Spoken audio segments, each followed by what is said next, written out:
Be here now.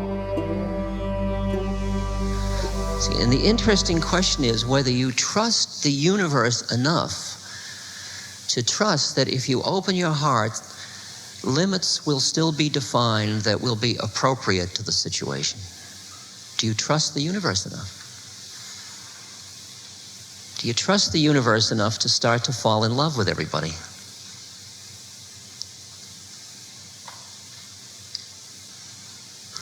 I used to have the model that you loved a person.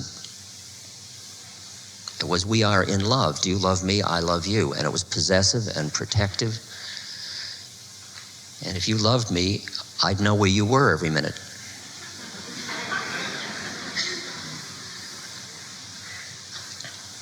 And then I realized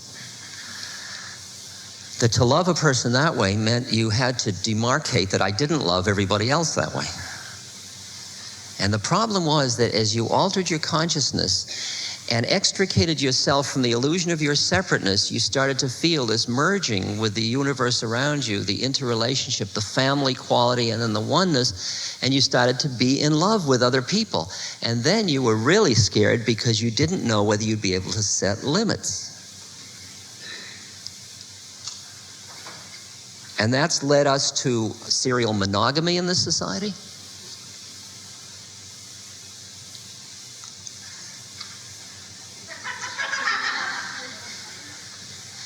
It's led us slowly to thinking that when you feel that feeling of being in love with somebody, there's something specific you're supposed to do with them. To like collect them.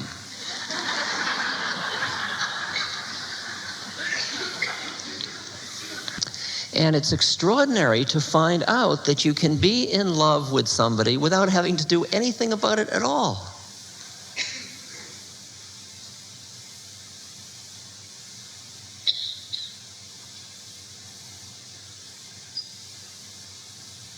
You can look at somebody and just appreciate the absolute beauty of the spirit that has taken form in that particular incarnation, that is going through that quality of learning and suffering and stuff. And the absolute beauty of it is breathtaking. You love that being so much for, I mean, any adjective wouldn't be right, like courage, just for them, just because it's part of God manifest. It's like looking at a tulip or a rose or a...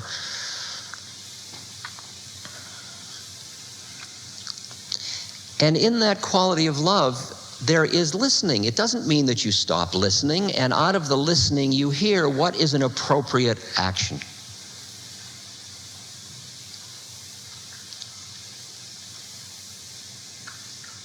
If you feel what I feel, shouldn't we go to bed? Not necessarily. Maybe, maybe not. Let's listen.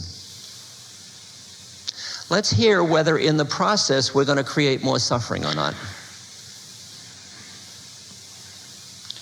Because if we do it out of identification with our desires, we've just taken love and turned it into lust. And thou shalt not lust is really interesting. It's not a heavy-duty, impotent old grandfather saying, I'm not having any fun, you're not going to either.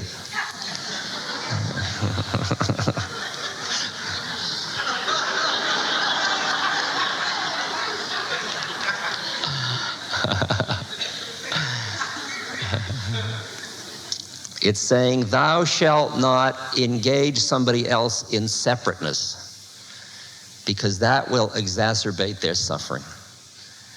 Thou shalt not create suffering, is what it's saying. And sometimes loving somebody is just walking by them on the street. And sometimes it's creating a family with them. Who knows? Get out of identifying that quality of an open heart with any particular behavior, because it isn't.